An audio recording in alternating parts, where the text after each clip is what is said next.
그날도 어김없이 야근이었다. 시계는 밤 10시를 넘기고 있었고 사무실은 텅 비어 있었다. 컴퓨터 화면 앞에 멍하니 앉아 있다가 문득 나 왜 이렇게 살고 있지? 싶은 생각이 들었다.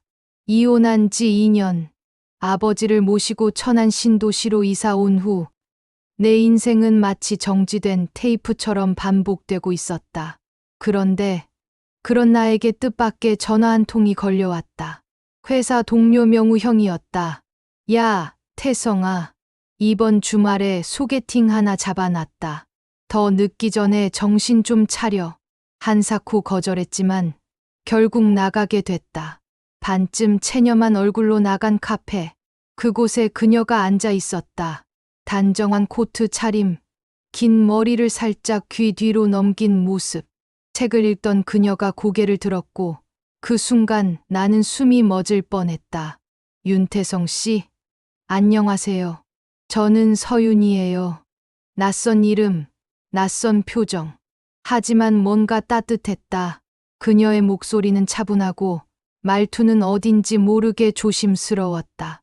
짧은 인사와 커피 한 잔으로 시작된 우리의 대화는 뜻밖에도 2시간을 훌쩍 넘겼다. 책 좋아하시나 봐요? 네. 조용한 게 좋아서요. 시끄러운 데서 사람들 만나는 건 아직 좀 힘들거든요. 나도 모르게 고개를 끄덕였다. 그녀의 분위기는 정적인 동시에 묘하게 끌리는 구석이 있었다. 가식이 없고 나를 평가하지 않는 느낌. 그렇게 몇 번의 만남이 이어졌고 나는 자연스레 그녀와 손을 잡고 있었다. 우리 너무 빠른 걸까? 저는 태성 씨랑 있으면 편해요. 그게 제일 중요하지 않을까요? 내가 먼저 결혼을 제안했다. 믿기 어려웠지만 단 2달 만의 일이었다. 물론 주변의 걱정도 있었다. 하지만 난 이상하게 확신이 있었다. 이 사람이면 괜찮다는 묘한 확신. 결혼 후 나는 그녀를 아버지에게 정식으로 소개했다. 아버지 윤병수는 말이 적은 분이셨지만 그녀 앞에서는 좀 다르게 보였다. 어디 출신인가? 충북 옥천입니다. 지금은 천안에서 직장 다니고 있어요. 부모님은? 그녀의 표정이 살짝 굳었다. 어머니는 몇 해 전에 돌아가셨고 아버지는 제가 어릴 때 사고로 돌아가셨어요. 아버지는 아무 말 없이 고개를 끄덕이셨다. 그리고 그날 이후 우리는 셋이 한 집에 살기 시작했다. 서유는 정말 헌신적이었다. 매일 새벽같이 일어나 아버지를 위해 밥상을 차리고 약도 챙기고 운동도 시켜드렸다. 그런 아내를 보며 나는 마음속으로 여러 번 다짐했다. 이 사람 내가 끝까지 지켜줘야지. 그러던 어느 날 아버지가 밥을 거의 드시지 않으셨다. 입맛이 좀 없네. 나이 들면 다 그래. 그 말이 시작이었다.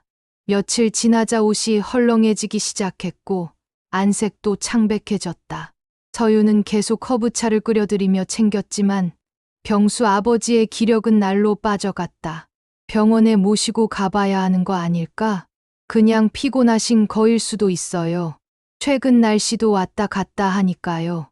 그녀의 대답은 합리적이었지만 내 마음엔 어쩐지 작은 가시 하나가 박힌 느낌이었다. 그날 밤 아버지 방 앞을 지나가던 내 귀에 낯선 소리가 들렸다. 희미한 숨소리, 그리고 한숨. 방문 너머의 아버지는 평소와 달리 자꾸 기침을 하셨고 거실에 혼자 앉아있는 서유는 침묵 속에서 무언가를 적고 있었다. 그녀의 다이어리. 나는 그것을 아직 보지 못했지만 이상하게 불길한 예감이 스쳤다. 모든 것이 완벽한 듯 보였지만 어딘가 맞지 않는 퍼즐 조각처럼. 그렇게 우리의 평화는 처음으로 작은 금이 가기 시작했다. 그날 밤 나는 좀처럼 잠을 이루지 못했어요. 침대 위에서 뒤척이다가 거실로 나가 물을 마셨습니다. 불 꺼진 집안은 고요했고 아버지 방에서 들리는 기침 소리만이 정적을 깼어요. 아주 깊은 기침이었죠. 마치 폐 깊숙한 데서 무언가 끌어올리는 듯한 소리였어요. 냉장고 앞에 서서 멍하니 물을 들이키다가 문득 고개를 돌리니 서윤이 부엌 식탁에 앉아 있었습니다. 조용히 작은 노트를 펴놓고 무언가를 적고 있었어요. 조명이 없는 상태였기에 스탠드 조명 아래 그녀의 손놀림만이 희미하게 보였죠. 이상했어요. 지금 시각은 새벽 3시였거든요. 노트를 급히 덮는 그녀의 손. 나를 본 그녀는 아무렇지 않은 듯 웃었습니다. 여보, 잠이 안 와서요. 그냥 오늘 할 일 조금 정리했어요. 그녀의 미소는 여느 때처럼 부드러웠지만 나는 그 안에서 설명할 수 없는 위화감을 느꼈습니다. 그날 이후였어요. 의심이 점점 자라나기 시작한 건 다음 날 아침 서유는 아버지께 평소처럼 허브차를 준비해드렸습니다. 그 손놀림은 정교하고 조심스러웠어요. 작은 병에서 잎을 꺼내 정량을 계량하고 온도를 확인하며 차를 우려냈죠. 마치 무언가 의식을 치르는 것처럼요. 아버지, 이 차 요즘 정말 좋아요. 간에 좋대요. 아버지는 말없이 고개를 끄덕이고 차를 받으셨어요. 그런데 그 찻잔을 드는 손이 사뭇 떨리고 있었고 얼굴엔 기운이 빠진 창백함이 짙었어요. 하지만 여전히 아무 말도 하지 않으셨죠. 아버지, 혹시 어지러우세요? 얼굴이 좀 괜찮다. 나이 들면 원래 그런 거다. 어디서 많이 들은 말 같았어요. 그 말이 습관처럼 느껴져서 더 불안해졌죠. 회사에서도 일이 손에 잡히지 않았습니다. 점심시간에 명우 형을 찾아가 은근슬쩍 물었어요. 형, 우리 집에 혹시 몰래 CCTV 같은 거 설치할 수 있어? 명우는 날 이상한 눈으로 봤습니다.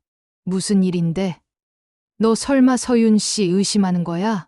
나는 고개를 저었지만 이미 형의 눈은 모든 걸 간파한 듯 했어요. 요즘 아버지 건강이 너무 급격히 안 좋아지셔. 근데 말하기 그렇지만 서윤이 뭔가를 자꾸 적고 있어. 이상한 차도 계속 들이고 그거 약초 같은 거 아니야? 그럴 수도 있지. 근데 내가 이상한 걸 느끼는 건 그게 반복될수록 아버지 상태가 더 나빠진다는 거야. 명우는 진지하게 고개를 끄덕였어요. 그리고 며칠 후 그는 작은 무선 CCTV 장비를 들고 우리 집으로 왔습니다. 거실 시계 뒤, 부엌 장식장 안쪽, 아버지 방 천장 구석 눈에 띄지 않는 위치에 조심스럽게 설치했죠. 영상은 너 휴대폰 앱에서 볼 수 있어. 자동 저장도 되니까 필요할 때 복사해두고. 설치가 끝난 그날 밤, 나는 침대에 누운 채 핸드폰을 손에 꼭 쥐고 있었어요. 그리고 새벽 2시, 서윤이 다시 움직이기 시작했습니다. CCTV 화면 속 그녀는 부엌으로 가더니 어제와 같은 병을 꺼내 차짚을 덜어내고 있었습니다. 그 모습은 마치 훈련된 듯 정교했고 중간에 멈추고 무언가를 메모하기도 했어요.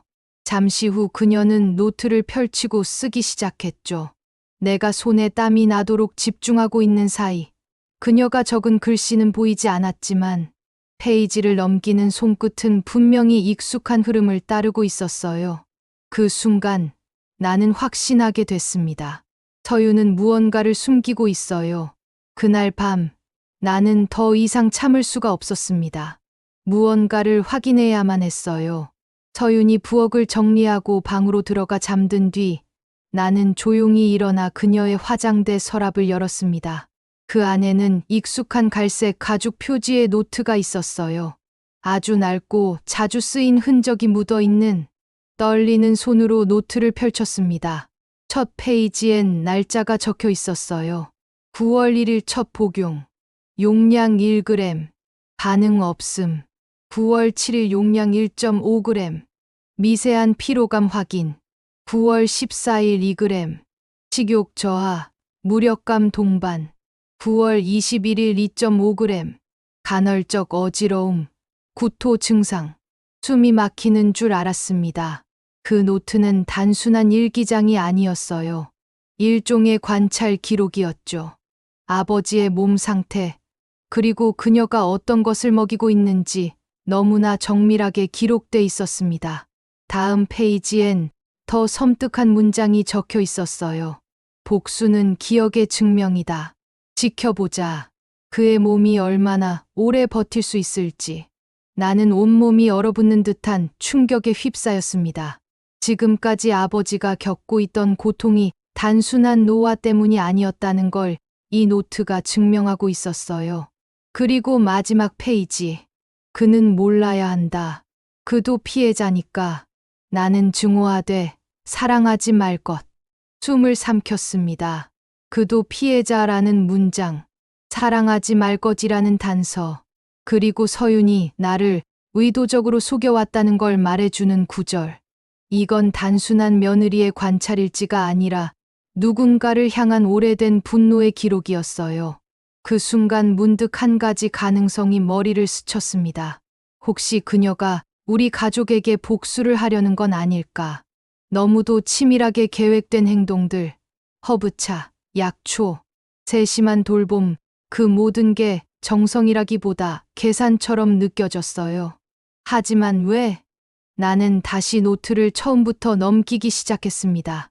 그리고 그 안에서 어떤 이름을 발견했어요. 정미정. 그리고 그 아래 작게 적힌 이름 하나. 정서윤. 정서윤? 어디서 들어본 이름 같았어요. 가슴 속 어딘가가 얼어붙는 느낌이었죠. 나는 노트를 다시 서랍에 조심스럽게 넣고 숨죽인 채 방으로 돌아왔습니다. 서윤은 자고 있는 듯 보였어요. 평온한 얼굴이었지만 그 얼굴이 이제는 낯설고 무서웠습니다.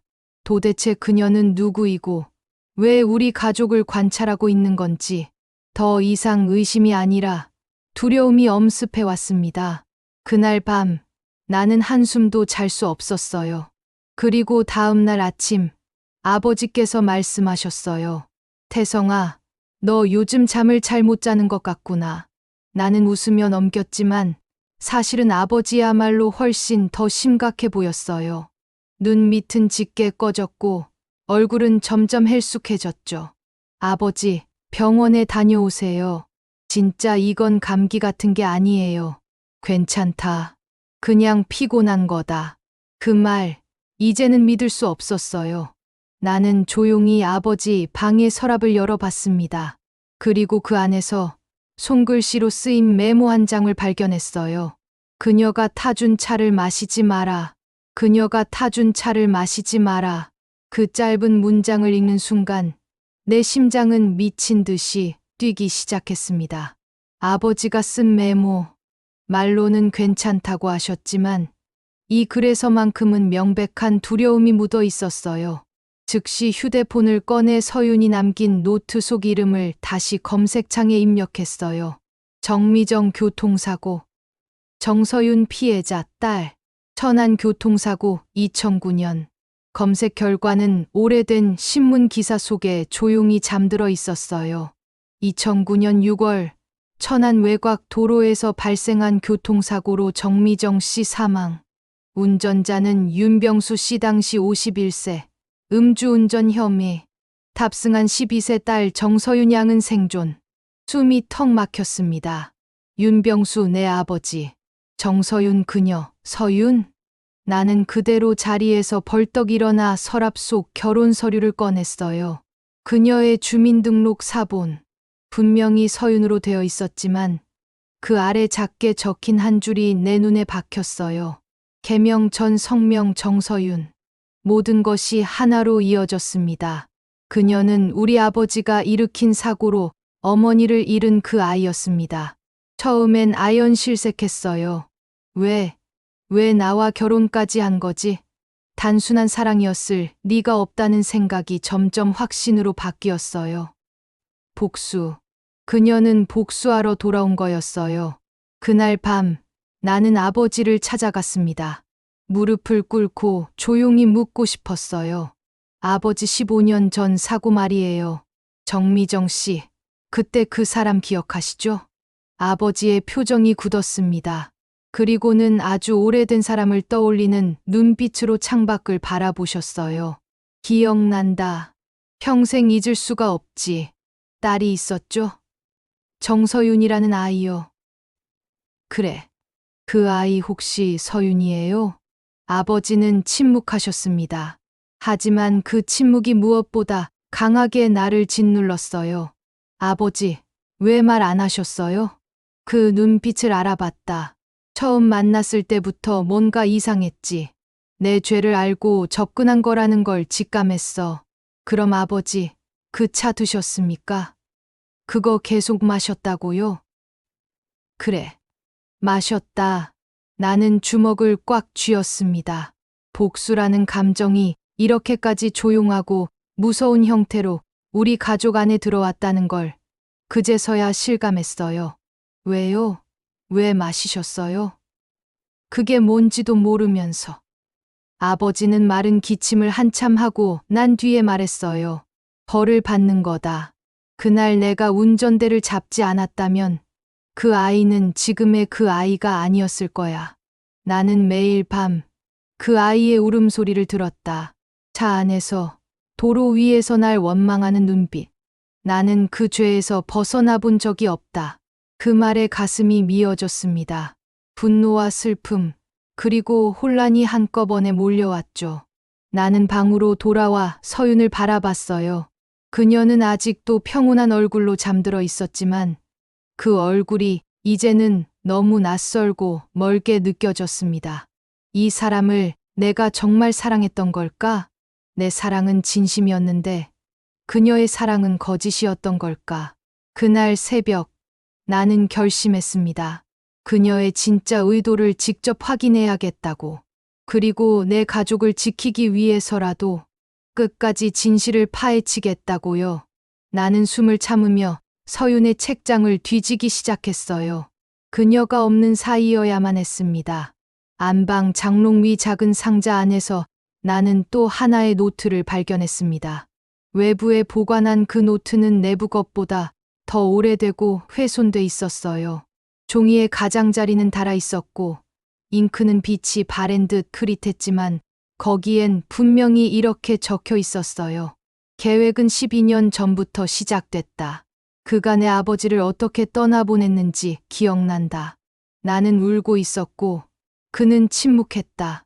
정서윤이 아닌 김서윤이라는 이름으로 살아남았다.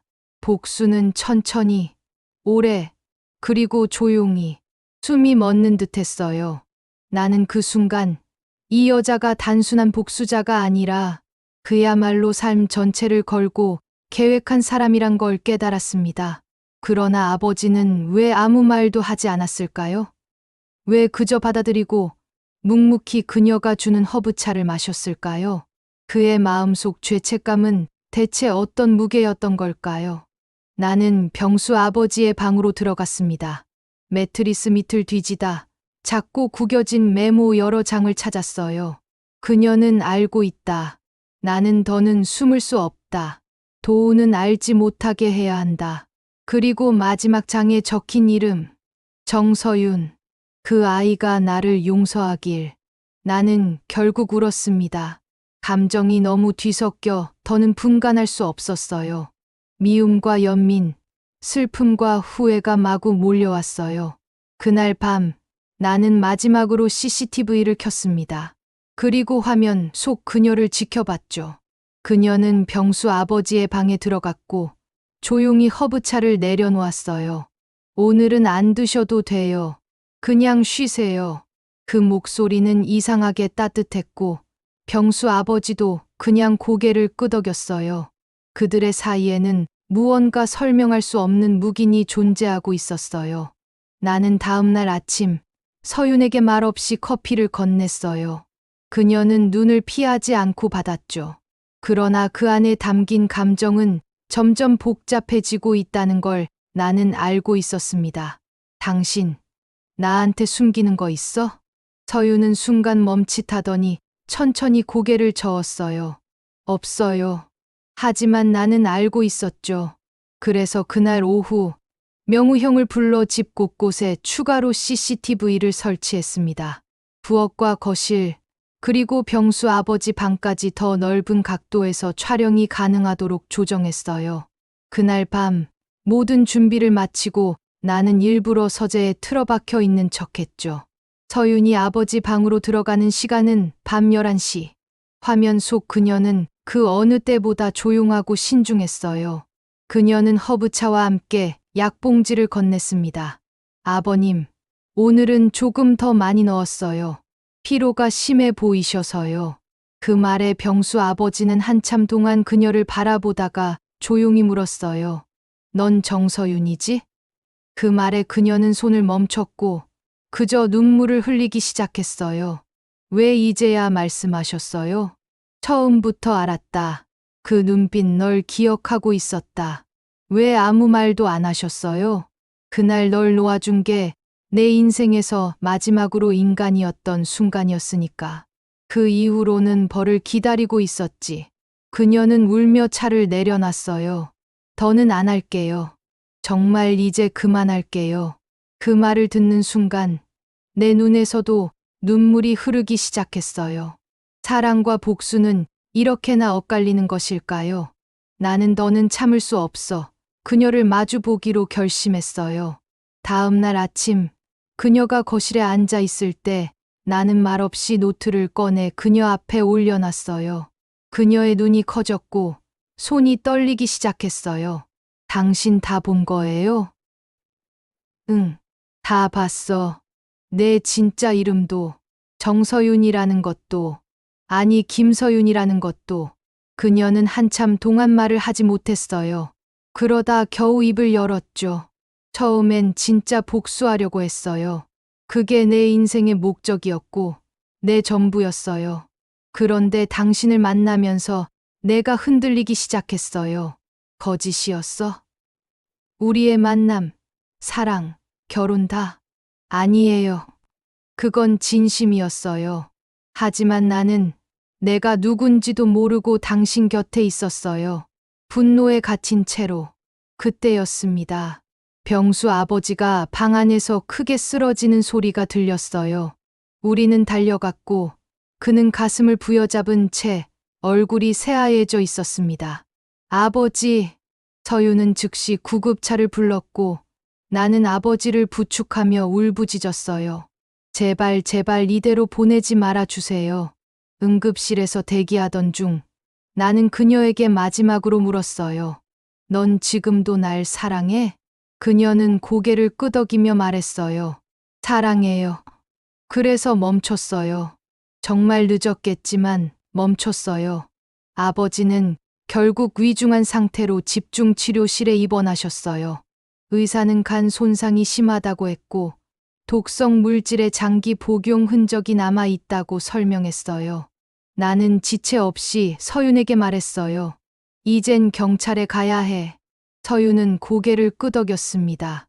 그럴게요. 피하지 않을게요. 나 자신도 더는 속일 수 없으니까. 그녀는 자수했고 경찰은 그녀의 진술과 병수, 아버지의 유언 영상, 그리고 CCTV 기록을 바탕으로 사건을 조사했어요.